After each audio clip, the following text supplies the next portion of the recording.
Hello friends, welcome to online engineering. पिछले videos में हम लोगों ने फ्लूइड काइनेमेटिक्स में कंटिन्यूटी इक्वेशन क्या होती है, स्ट्रीमलाइन इक्वेशन क्या होती है, या इसके अलावा एक्सेलरेशन की इक्वेशन क्या होती है, एक्सेलरेशन कितने तरह का होता है, रोटेशनल कंपोनेंट्स में एंगुलर वेलोसिटी कैसे कैलकुलेट करेंगे इसके बारे में सीखा, वॉर्टिसिटी क्या होती है, सर्कुलेशन क्या होता है, और इन सब के ऊपर बेस्ड क्वेश्चंस भी हमने सॉल्व करके देखे थे। अभी मैं यहाँ पर आगे बढ़ रहा हूँ about the last portion that we study in the fluid kinematics and that is about some functions। अब फंक्शंस क्यों डिफाइन किए गए हैं, क्या उनका फिजिकल सिग्निफिकेंस है, ये मैं आप लोगों को पहले समझाता हूं। देखिए, अगर कभी भी फ्लो होता है किसी भी पर्टिकुलर डायरेक्शन में, मान लेता हूं फॉर एग्जांपल ये है एक path for the flow and मैंने एरो दिखा दिया है जो कि आपको बता रहा है कि भाई फ्लो इधर से इधर हो रहा है। तो देखिए यहां पर जैसे जैसे हम लोग आगे बढ़ेंगे, फ्लूइड पार्टिकल आगे बढ़ेगा। अगर मान लेते हैं ये लोकेशन है ए और ये लोकेशन है बी, तो देखिए फिजिकली आप ये बता सकते हो कि एक जगह से दूसरी जगह मूव करने में कुछ वर्क डन हुआ होगा, वर्क किया गया होगा। और वर्क कितना होता है तो ये आप जानते हो, that is equals to your कितना होता है, फोर्स इनटू डिस्प्लेसमेंट। पक्की बात है, यहां पर फोर्स जरूर एक्ट करेगा तभी जाके डिस्प्लेसमेंट होगा।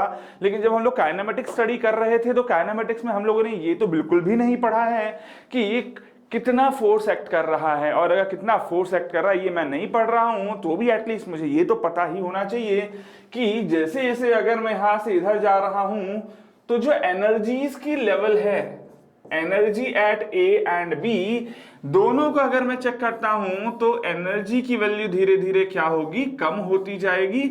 जैसे जैसे मूवमेंट होगा वैसे वैसे, तो पक्की बात है एनर्जी एट ए ज्यादा होना चाहिए विद द पार्टिकल। जैसे जैसे आगे बढ़ेंगे, जैसे हम लोग इवन गाड़ी भी चलाते हैं तो क्या होता है, आगे चलने के लिए हम लोगों को फ्यूल यूज करना पड़ता है और फ्यूल के अंदर प्रेजेंट जो एनर्जी है वो कंज्यूम होती है to move the vehicle forward direction. तो सिमिलरली यहाँ पे भी कुछ एनर्जी कंज्यूम होगी। यही जो एनर्जी है जो एक फ्लूइड पार्टिकल के पास प्रेजेंट है, which causes its movement from one point to another point, that energy in the fluid kinematics is known as a potential of flow।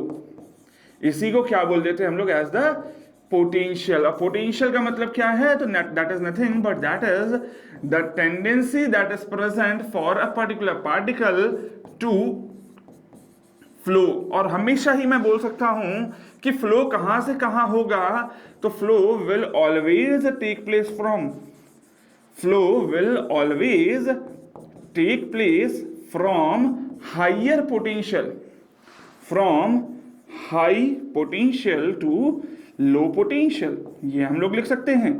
अच्छा, एक बात और ये बताओ कि अगर मैं यही पोटेंशियल की बात करता हूं तो धीरे धीरे क्या हो रहा है, ये पोटेंशियल की वैल्यू धीरे धीरे कम हो रही है, बिकॉज पोटेंशियल किसको रिप्रेजेंट कर रहा है, एनर्जी को रिप्रेजेंट कर रहा है।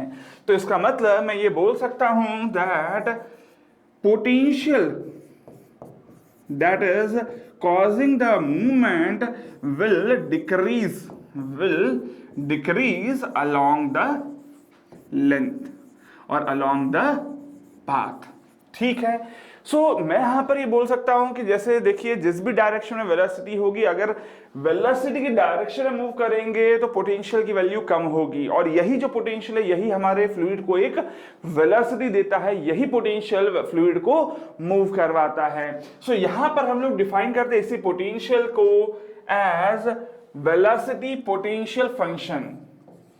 इसी की वैल्यू एग्जैक्टली डिफाइन करने के लिए हम लोग क्या यहां पर डिफाइन करते हैं, वेलोसिटी पोटेंशियल फंक्शन। अच्छा, वेलोसिटी पोटेंशियल फंक्शन को हम लोग यहां पर डिनोट करते हैं बाय फाई। ध्यान से देख लीजिएगा, किससे डिनोट करते हो आप, फाई से। लेकिन एक बात बताओ कि जैसे जैसे आप आगे बढ़ रहे हो, अगर मान लीजिए इस डायरेक्शन में आपकी वेलोसिटी है, एक्स डायरेक्शन में लिख रहा हूं, तो एक्स डायरेक्शन में जो वेलोसिटी उसको क्या लिखते हैं हम लोग, यू लिखते हैं। तो यू की डायरेक्शन में क्या हो रहा होगा, जैसे जैसे यहां पर x बढ़ेगा, क्योंकि इस डायरेक्शन में जो डिस्प्लेसमेंट है दैट इज x, जैसे जैसे x बढ़ रहा है वैसे वैसे क्या हो रहा है, u x बढ़ने के कारण पोटेंशियल की वैल्यू क्या हो रही है, कम हो रही है। इसका मतलब मैं यहां पर ये बोल सकता हूं that this particular u will be equal to nothing but that will be because of the change in the potential with respect to x direction, लेकिन यू की डायरेक्शन में फाई की वैल्यू क्या हो रही है, कम हो रही है, इसीलिए मुझे क्या लिखना चाहिए था यहाँ पर, नेगेटिव साइन। नेगेटिव साइन क्यों लगाया है, देखिए यहाँ पर, क्योंकि सर जैसे जैसे जिस डायरेक्शन में यू की वैल्यू पॉजिटिव है उस डायरेक्शन में फाई की वैल्यू क्या हो रही है, कम होती जा रही है with the increase in x.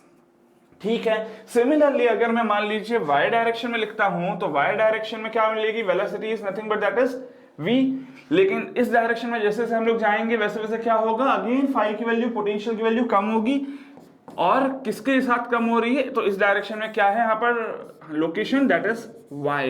तो जैसे जैसे y बढ़ रहा है वैसे वैसे यहाँ पर फाई की वैल्यू कम हो रही है, लेकिन ये जो डिक्रीज हो रहा है इसी के कारण वेलोसिटी भी आ रही है। सो ये हमने मैथमेटिकली डिफाइन किया है, इसीलिए यहाँ पर हम लोग लिख सकते हैं that it is a function. Potential का मतलब तो हम लोग जानते हैं, लेकिन ये जो फंक्शन है ये क्या रिप्रेजेंट करता है, it is a function whose negative derivative with respect to a direction will give velocity of flow in that direction, velocity of flow in that direction।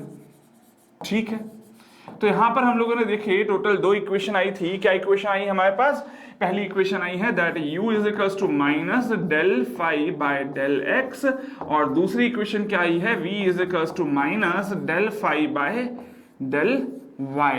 और ये दोनों ही इक्वेशंस हम लोग यहां पर यूज करते हैं to define the velocity potential function. किसको रिप्रेजेंट कर रहा है, तो ये एनर्जी को रिप्रेजेंट कर रहा है। चलिए खैर अभी आगे बात करते हैं, u और v तो हम लोग लिख लिया है यहाँ पर पोटेंशियल फंक्शन के लिए, लेकिन अगर ये इक्वेशन u और v की इक्वेशन अगर एक फ्लो को रिप्रेजेंट कर रही है तो हमें ये पता है दैट टू डिफाइन अ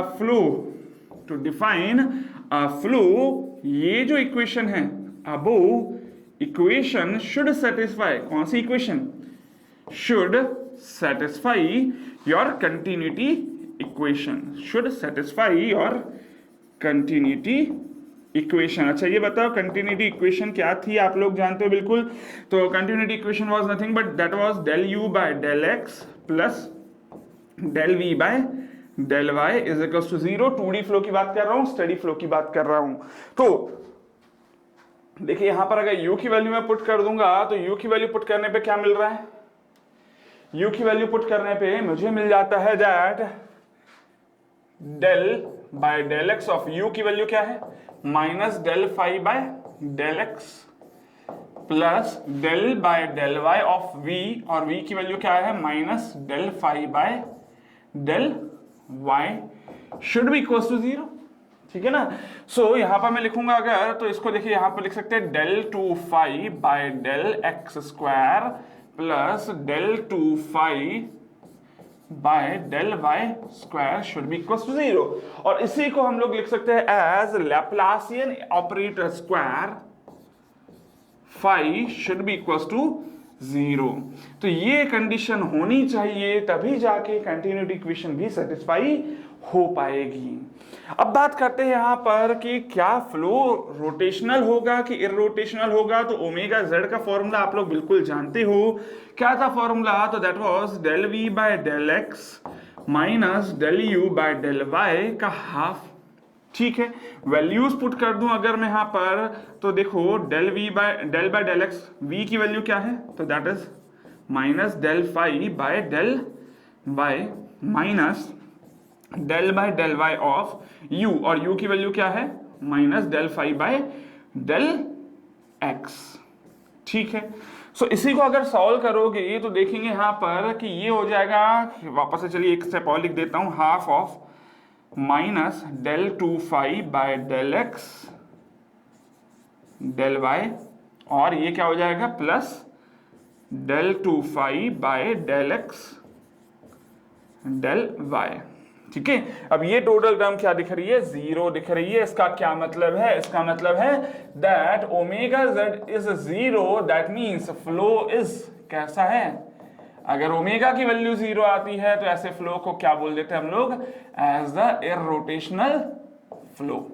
ठीक है, सो इसका मतलब यहां पर एक इंपॉर्टेंट पॉइंट लिख सकता हूं that phi that is known as potential function अगर है, पोटेंशियल फंक्शन अगर यहां पर वैलिड है या फिर डिफाइंड है तो कौन से फ्लो के लिए डिफाइन होगा? Only for irrotational flow. So is defined only for कैसे flow? Only for irrotational flow. तो ये चीज यहां पर ध्यान रख लेना, एक इंपॉर्टेंट पॉइंट है जो कि आपका ऑब्जेक्टिव से भी पूछा जाता है। क्या पॉइंट बोला है मैंने यहां पर कि पोटेंशियल फंक्शन कौन से फ्लो के लिए डिफाइन होता है? सिर्फ ऐसे फ्लो जो कि होता कैसा है? इररोटेशनल फ्लो होगा। चलिए खैर, ये तो बात थी हमारे पोटेंशियल फंक्शन की, लेकिन देखिए जैसे कि आप लोगों ने कंटूर लाइंस बनाई थी, कंटूर लाइंस क्या होती थी? ऐसे लाइन, इमेजिनरी लाइन जो कि इक्वल एल्टीट्यूड या एलिवेशन वाले पॉइंट्स को ज्वाइन करता था। पढ़ा होगा आप लोगों ने, मैप वगैरह में, एटलस वगैरह में देखते हो कंटूर लाइंस बनी रहती है। सिमिलरली जैसे पोटेंशियल फंक्शन है, कुछ ऐसे पॉइंट्स भी होते हैं जहां पर पोटेंशियल फंक्शंस की वैल्यूज इक्वल होती हैं। ऐसी लाइन जो कि इक्वल पोटेंशियल फंक्शन वाले पॉइंट्स को ज्वाइन करती है, ऐसी लाइन को हम लोग बोल देते हैं एज द इक्विपोटेंशियल लाइन। देखिए मैंने यहां पर क्या बोला अभी आप लोगों को, मैंने बोला आपको what is equipotential line. Equipotential line, what is this? तो equipotential line is nothing but that is the line that joins points of equal potential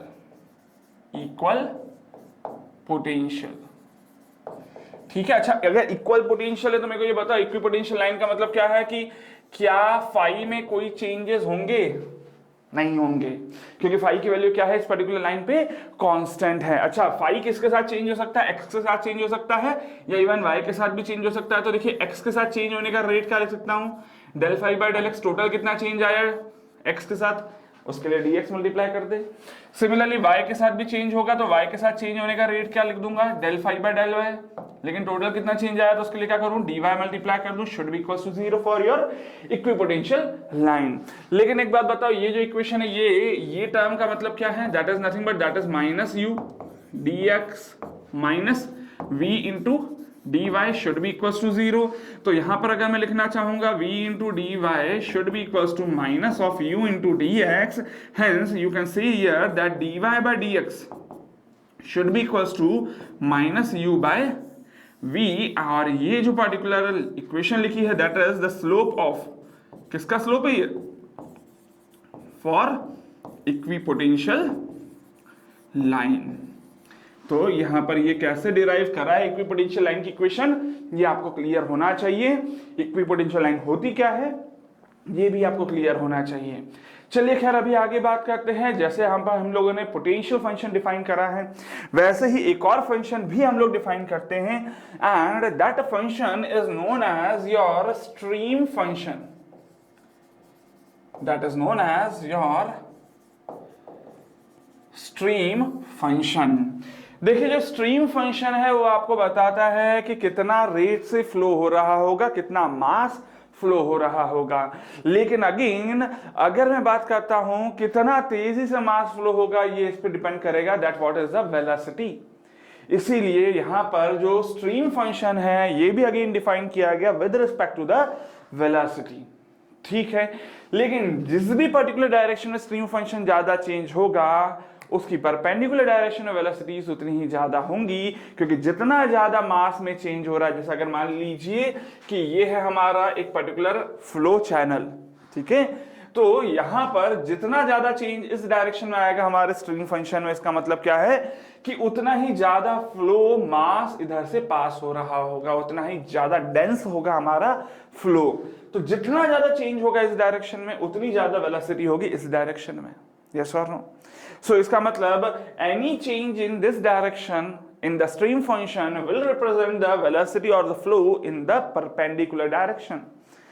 ठीक है, लेकिन ये भी बात ध्यान रखना कि इस डायरेक्शन का फ्लो अगर रिप्रेजेंट करना है तो आपने चेंज किस डायरेक्शन में बताया? वाई डायरेक्शन में बताया है। सो यहां पर ध्यान दीजिएगा इसकी डेफिनेशन के लिए, this is actually defined as it is defined as a scalar quantity or scalar function such that its derivative का मतलब क्या है, rate of change in any direction will give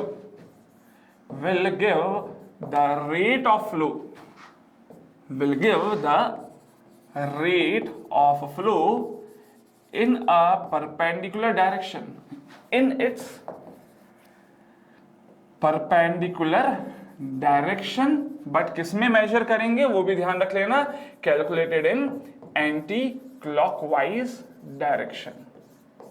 ठीक, क्या मतलब है इसकी को मैथमेटिकली अगर डिफाइन करूं, देखिए जब हमने यहां पर क्या करा, वाई डायरेक्शन में चेक करा, तो वाई डायरेक्शन का चेंज ऑफ स्ट्रीम फंक्शन जिसको हम लोग डिनोट करते हैं किससे, बाय साई, ये जो डेल साई बाय किस डायरेक्शन में चेक कर रहा हूं मैं, यहां पर किस डायरेक्शन में चेक कर रहा हूं, तो मैं चेक कर रहा हूं इन योर वाई डायरेक्शन। लेकिन यहां पर ध्यान दीजिएगा कि आपने यहां पर चेक करा तो देखिए इस डायरेक्शन में आपने वाई डायरेक्शन में आपने डेरिवेटिव लिया है, लेकिन आपको मिल किस डायरेक्शन में रहा है, एक्स डायरेक्शन में मिल रहा है। किस डायरेक्शन में आप रोटेट करें, तो आप रोटेट कर रहे हो यहां पर क्लॉकवाइज डायरेक्शन में, एंटी क्लॉकवाइज को आप पॉजिटिव लोगे, क्लॉकवाइज को आप क्या ले लोगे, एज योर नेगेटिव साइन।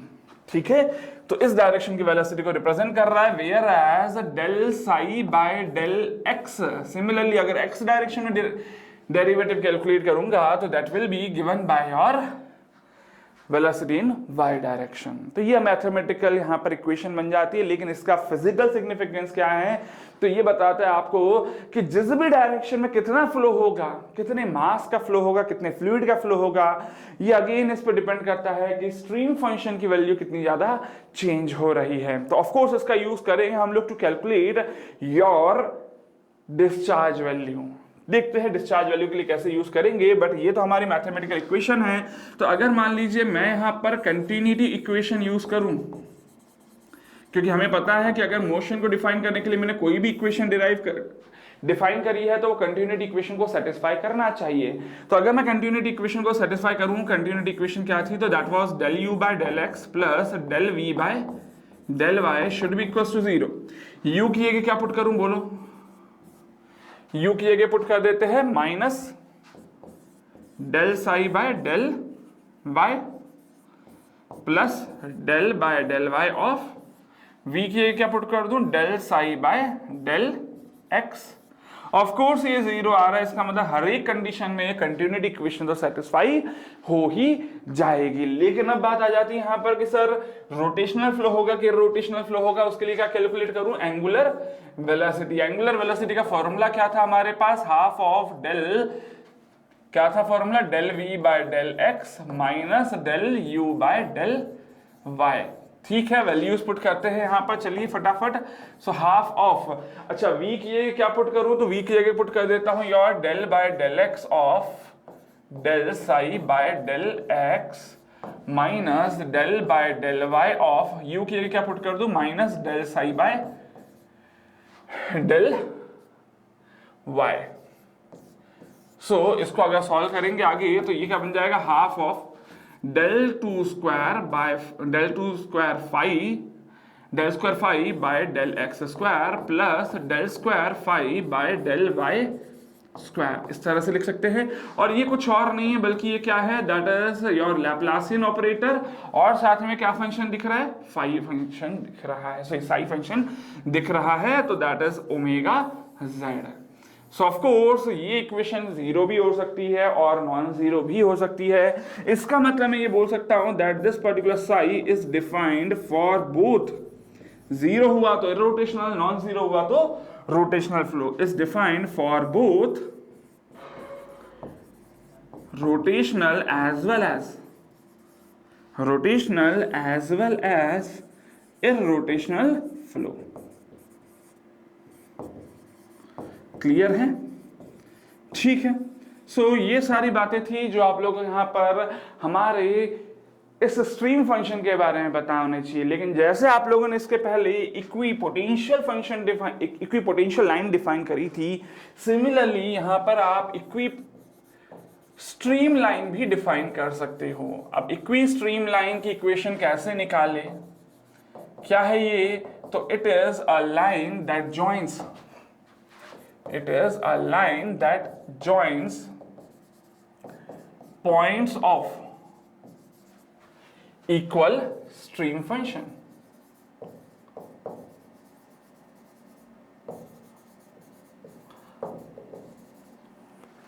ठीक है, तो ये इक्वल स्ट्रीम फंक्शन डिफाइन करता है। लेकिन अगर मैं पूछता हूं डी साई की वैल्यू क्या होगी, यहां पर 0 होगी क्योंकि कोई चेंज नहीं आ रहा साई में। So as psi is constant. अच्छा, इसी को मैं लिखना चाहूं साई किस किस में चेंज होगा, तो एक्स में चेंज होगा, इस रेट से चेंज होगा, लेकिन टोटल चेंज एक्स में कितना आएगा, इतना आएगा। सिमिलरली वाई के साथ रेट ऑफ चेंज क्या है, del psi by del y, total change y में कितना आएगा, ये हो जाएगा, शुड बी इक्वल टू 0। अच्छा, ये बता दो ये टर्म क्या है, तो that is nothing but that is v into D X. इसको क्या लिख दूं, minus U into D Y should be equal to 0। अच्छा, D Y upon D X की वैल्यू अगर मैं देखता हूं यहां पर for your equistream line should be equal to कितना हो जाएगा, v बाय u। क्लियर है? इसको क्या लिख दूंगा, v बाय u।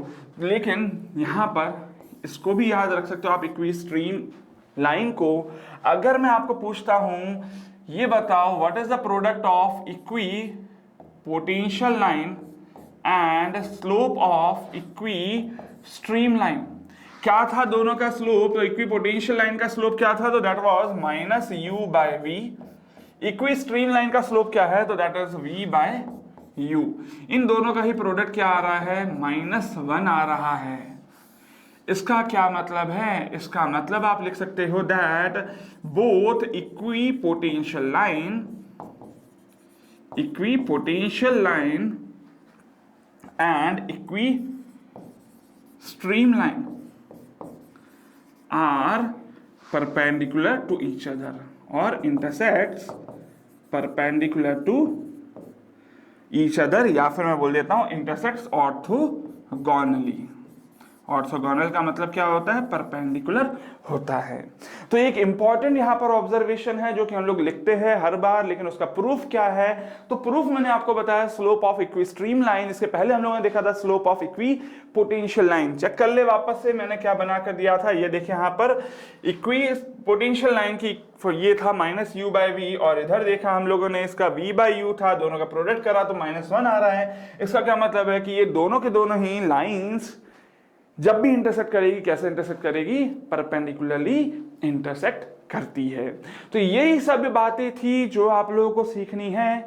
इसी के अलावा एक और इक्वेशन है जो कि हम लोग यहाँ पर डिफाइन करते हैं, नाम दे देते हैं। देखिए यहाँ पर हम लोगों ने क्या सीखा इसके पहले, that del phi by del x, ये क्या था, -u के बराबर था, यस और नो। और यही -u किसके बराबर है, यही -u बराबर है हमारे del v by del y के बराबर, ये जो पर्टिकुलर इक्वेशन है। एंड दूसरी कोई इक्वेशन क्या लिखी हमने, y के रिस्पेक्ट में del phi by del y is equal to किसके बराबर है, -v के बराबर, और ये किसके बराबर हो जाएगा, डेल v नहीं होना चाहिए, यहां पर थोड़ा सा करेक्शन कर देता हूं, ये v नहीं है, एक्चुअली साई लिखना चाहिए मेरे को, should be equals to minus of del psi by del x। ये हम लोगों ने ऑलरेडी इसके पहले डिफाइन करा है। तो देखिए ये दोनों ही इक्वेशंस अगर मैं कंबाइन करता हूं तो these are known as Cauchy Riemann equation. Cauchy Riemann equation कई बार हो सकता है आपको डायरेक्टली किसी एग्जाम में ये इक्वेशन का नाम पूछ ले, नाम पूछ रहा है अगर, तो ऑफकोर्स आपको नाम एटलीस्ट पता होना चाहिए। अब बात आ जाती है यहां पर एक और last part, that is about the flow net. अब फ्लो नेट क्या होता है उसके बारे में बता देता हूं आप लोगों को। तो चलिए हमारा नेक्स्ट जो पार्ट है इस पर्टिकुलर वीडियो का, दैट इज फ्लो नेट। ठीक है, सुनेंगे जरा। फ्लो नेट क्या है? तो flow net is nothing but that is the graphical solution of, is the graphical solution of Laplace equation, of Laplace equation. क्या है ये तो पहला पॉइंट हुआ। सिमिलरली यहां पर लिख देता हूं, it represents the flow in any resistive medium. अच्छा, रेजिस्टिव मीडियम क्यों बोल रहा हूं, इंपॉर्टेंट है ये। देखिए, हम लोगों ने बोला कि पोटेंशियल की वैल्यू कम होगी, लेकिन पोटेंशियल की वैल्यू कब कम होगी, जब फ्लो रियल हो। क्योंकि अगर रियल फ्लो है तो पक्की बात है कुछ ना कुछ विस्कोसिटी होगी फ्लूइड की। फ्लूइड में अगर विस्कोसिटी है तो कुछ ना कुछ रेजिस्टेंस होगा, और जितना रेजिस्टेंस होगा उतना वहां पर लॉस ऑफ एनर्जी होगी। हाँ, अगर मैं आइडियल फ्लूइड की बात कर लूंगा तो वहां पर एक बार फ्लो चालू कर दिया तो फ्लो कभी भी बंद नहीं होगा, because there is no resistance to flow in the ideal fluid. लेकिन अगर रियल फ्लो हो रहा है तो पक्की बात है वहां पर रेजिस्टेंस होगा, विस्कोसिटी होगी, और अगर विस्कोसिटी है और रेजिस्टेंस है तो ऐसे मीडियम में फ्लो को रिप्रेजेंट करने के लिए हम लोग एक डायग्राम बनाते हैं, और उस डायग्राम को क्या बोलते हैं, as the flow net. Net क्यों बोल रहे हैं, क्योंकि आप सभी जानते हो जाला होता कैसा है। जाला कुछ इस तरह का होता है, देखिए इस तरह का जाला है, ये जाल है, ये जाल को ही हम लोग क्या बोल देते, दिस जाल is known as flow net. ठीक है, हिंदी इंग्लिश दोनों कंबाइन हो रहा है, लेकिन नेट क्यों बोला ये समझ में आना चाहिए, because it is actually a combination of two type of lines. जो दो तरह की लाइंस है, इनमें से एक लाइन के ऊपर आप एरो बनाते हो, एक सेट ऑफ लाइंस के ऊपर आप एरो दिखा सकते हो, और ये जो पर्टिकुलर एरोज है ये बताती है about the direction of flow. और यही जो लाइंस है, इन्हीं लाइंस को हम लोग क्या बोल देते हैं, these lines are known as, जो फ्लो के बारे में बताती है ऐसी लाइंस को क्या बोलते हैं हम लोग, these lines are your stream lines. अच्छा, फ्लो के जैसे जैसे आगे बढ़ रहे फ्लो में वैसे वैसे क्या होगा, पोटेंशियल की वैल्यू कम होगी। तो कुछ ऐसे पॉइंट्स होंगे जहां पर पोटेंशियल की वैल्यू क्या है, सेम है। ये जो पर्टिकुलर लाइन है ये हर एक इक्वल पोटेंशियल वाले पॉइंट्स को ज्वाइन कर रही है। सिमिलरली जैसा अगर मान ली इधर है हमारा पोटेंशियल 100, इधर है पोटेंशियल 90, इधर है मैं मान लेता हूं पोटेंशियल 80, इधर है 70, 60, 50। तो ये पूरे के पूरे लाइन में हर एक पॉइंट पे क्या है, पोटेंशियल की वैल्यू 100 है। ये पूरी लाइन के अंदर पोटेंशियल की वैल्यू क्या है, 90 है। ये पूरी लाइन के ऊपर क्या है, पोटेंशियल की वैल्यू 70 है। तो ऐसी लाइंस को क्या बोल देते हैं, दीज लाइंस और योर, क्या है ये, these are your equipotential lines. Clear है। सो मैं यहां पर तीसरा पॉइंट लिख सकता हूं फ्लो नेट के बारे में, it is the combination of, it is the combination of set of दो लाइंस। कौन कौन सी, first is your stream lines and the second are equipotential lines. तो टोटल दो तरह की लाइंस का कॉम्बिनेशन होता है हमारा फ्लो नेट, और इस तरह का एक जाला जैसा दिखेगा जिसमें एक सेट ऑफ लाइन के ऊपर एरोज बनी है, जिनके ऊपर भी एरोज बनी होंगी उनको क्या बोल देते हैं हम लोग, एज द स्ट्रीम लाइंस। ठीक है, तो यहां पर ये जो पर्टिकुलर इक्वी स्ट्रीम लाइन है, इसी के ऊपर मैं मान लेता हूं स्ट्रीम फंक्शन की वैल्यू कितनी है, psi1, इधर कितनी है फंक्शन की वैल्यू psi2, इधर कितनी वैल्यू है psi3, और इधर वैल्यू कितनी है psi4 इस पूरी लाइन पर। सिमिलरली ये जो 100 लिखा है इसी की वैल्यू को मैं लिख देता हूं phi1, phi2, phi3 क्या है 80, और phi4 क्या हो जाएगा हमारा 70। तो ये सारी इक्वी पोटेंशियल लाइंस हो जाती हैं। अब यही जो पर्टिकुलर हमारा फ्लो नेट है, अलग अलग तरह के फ्लो के लिए हम लोग फ्लो नेट बनाते हैं और चेक करते हैं कि फ्लो कैसा हो रहा है। जैसे कि अगर मान लीजिए आपका लिए जो फ्लो नेट बन रहा है उसमें स्ट्रीम लाइंस कुछ इस तरह से आगे चलकर कन्वर्ज हो रही है। क्या हो रहा है, कन्वर्ज दिख रहा है यहाँ पर, पहले दूर दूर थी लाइंस, अब बाद में क्या हो रहा है, पास पास हो रही है लाइंस। अच्छा, इसी के अलावा ये जो सेट ऑफ लाइंस है, ये सेट ऑफ लाइंस क्या है, these are your potential lines. लेकिन बात समझना, पहले फ्लो इतने बड़े एरिया में हो रहा था, बाद में फ्लो क्या हो गया, थोड़े छोटे एरिया से पास करने लग गया।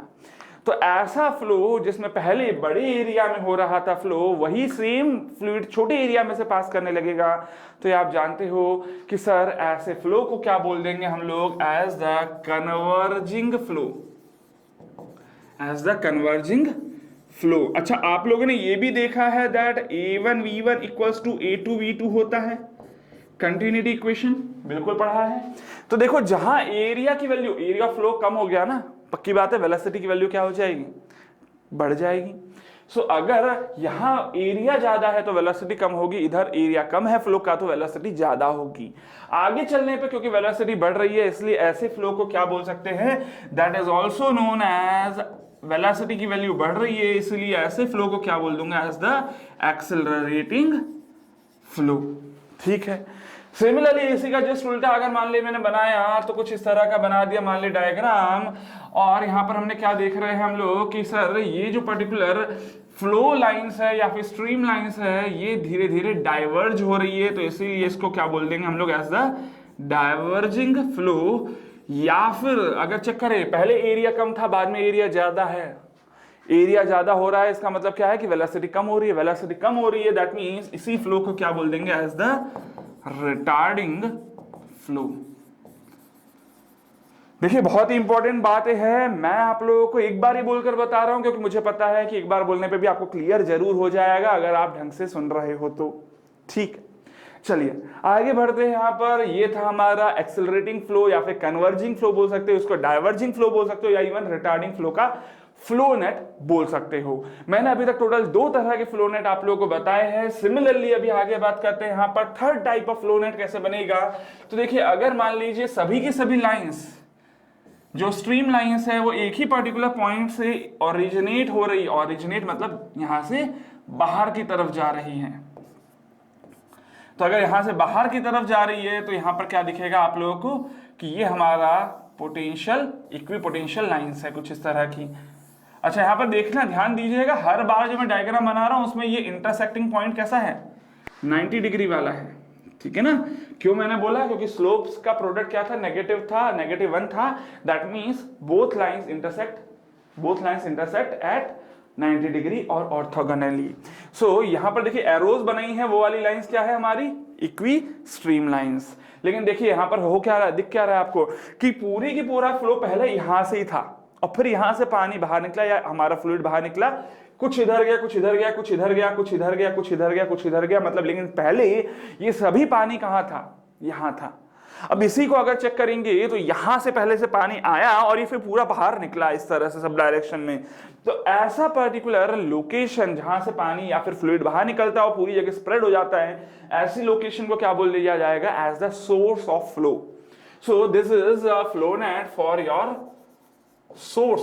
सिमिलरली अगर मान लीजिए सारा फ्लो सराउंडिंग से आता है और एक पर्टिकुलर पॉइंट पर आकर कंबाइन हो जाता है छोटे से पॉइंट में, कुछ इस तरह का अगर मान लीजिए डायग्राम बन रहा है, तो ये जो पर्टिकुलर पॉइंट है जहां पर आके पूरा का पूरा फ्लो कंबाइन हो जाता है, क्या हो रहा है, सराउंडिंग से पानी आ रहा है और एक पर्टिकुलर पॉइंट पर जाकर खत्म हो जाता है, कंबाइन हो जाता है। तो ऐसा पॉइंट जहां पर आके सारा पानी मिक्स हो जाता है और या फिर फ्लूइड हमारा मिक्स हो जाता है, ऐसे पॉइंट को क्या बोल देंगे, एज द सिंक।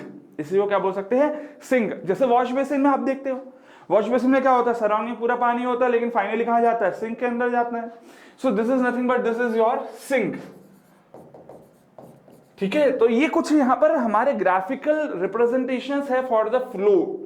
अब ग्राफिकल रिप्रेजेंटेशन क्यों ऐसे बना रहे हैं वो आप लोगों को समझ में आ रहा होगा, क्योंकि हम लोग हर बार यहां पर सिर्फ यही बताना चाहेंगे किस तरह से एनर्जी कम हो रही है या फ्लो किस डायरेक्शन में जा रहा है। मुझे एग्जैक्टली वॉश बेसिन नहीं बनाना, मुझे यहां पर मैथमेटिकली रिप्रेजेंट करना है, ग्राफिकली रिप्रेजेंट करना है, इसीलिए इस तरह के ग्राफ्स बनाए जाते हैं और इन्हीं ग्राफ्स को क्या बोलते हैं हम लोग, एज द फ्लो नेट। ठीक है। अच्छा इसके अलावा ही एक और बात थी जो आप लोग यहां पर पहले बतानी चाहिए थी, वो वापस यहां पर बता देता हूं आप लोगों को। जब हम लोगों ने ये सीखा था अबाउट योर स्ट्रीम फंक्शन, क्या बताना है, तो देखिए यहां पर अगर मैं आपको पूछता हूं what is the value of d psi, तो डी साई की वैल्यू क्या आएगी, del psi by del x into D x plus del psi by del y into D y. अच्छा ठीक है, अगर मान लीजिए मैं यहां पर ये बोल देता हूं आपको that flow is in, if flow is 2D, sorry 2D भी नहीं, इवन 1D है अगर फ्लो, तो उसमें से एक टर्म 0 हो जाएगी। ठीक है ना, जैसे अगर मान लीजिए ये फ्लो हो रहा है, मैं ये वापस से एक फ्लोनेट बना रहा हूं, पहले इसलिए नहीं बताया क्योंकि फ्लोनेट नहीं सीखा था आपने, अभी फ्लोनेट बना रहा हूं। देखें यहाँ पर इसके लिए पोटेंशियल फंक्शन की सॉरी स्ट्रीम फंक्शन की वैल्यू कितनी है psi1, इसके लिए फंक्शन की वैल्यू कितनी है psi2। अगर मैं मान लेता हूं, मैं आपको पूछता हूं that what is the flow through this particular portion, ये पर्टिकुलर पोर्शन से कितना फ्लो हो रहा है, मतलब ये दो जो लाइंस है इनके बीच में से टोटल कितना फ्लो हो रहा है। डिस्चार्ज की वैल्यू चाहता हूं, लेकिन अगर मैं आपको पूछूं यहां पर that what is the area of flow, तो area of flow is nothing but that is this distance, और ये डिस्टेंस क्या होगा, तो this distance is nothing but this distance is equals to your dy, और इस डायरेक्शन में जो वेलोसिटी है वो क्या है u है। ठीक है, अगर 1D फ्लो है तो देखिए ये वाली टर्म तो जीरो हो जाएगी। क्यों जीरो हो जाएगी, क्योंकि इसी को आगे अगर आप सॉल्व करोगे तो यहां पर क्या मिलेगा, that will be equals to v into dx, और इधर क्या मिल जाएगा minus u into dy। v की वैल्यू तो जीरो है फॉर 1D फ्लो, है ना, तो ये इक्वेशन क्या बन जाएगी माइनस u इंटू dy, और ये क्या है that is nothing but that is d psi। अच्छा, अगर मैं इसी का मॉड ले लेता हूं, यहां पे भी मॉड ले लूं और इधर भी मॉड ले लूं, तो देखिए u इंटू dy क्या है, dy is nothing but that is the area, और u क्या है वेलोसिटी, वेलोसिटी इंटू एरिया क्या होता है, velocity into area is nothing but that is the discharge rate. So इसका मतलब मैं यहां पर ये बोल सकता हूं that discharge rate is nothing but that is equals to mod of change in your psi value. तो अगर मान लीजिए मैं Q discharge between A and B point निकालना चाहता हूं, तो that is nothing but that is equals to psi A माइनस psi B हो जाएगा। तो ये एक और इंपॉर्टेंट ऑब्जर्वेशन है जो कि हम लोग यहाँ पर स्ट्रीम फंक्शन के इक्वेशन से ही डिराइव कर लेते हैं। और कई बार आप लोगों को स्ट्रीम फंक्शन दे दिया जाता है और दो पॉइंट के बीच में कितना डिस्चार्ज होगा ये पूछ लिया जाता है, तो उसके लिए ये पर्टिकुलर पॉइंट आप लोगों को जरूर आना चाहिए। कैसे आया ये पॉइंट, ये आप लोगों को बताया है। अभी हमने सिर्फ 1D फ्लो देखा था, काफी है 1D फ्लो, क्योंकि हम लोगों को वो हर बार इसी तरह का कोई इक्वेशन देगा जिसके बेसिस पे आपको ये इक्वेशन यूज करके आंसर निकालना होगा।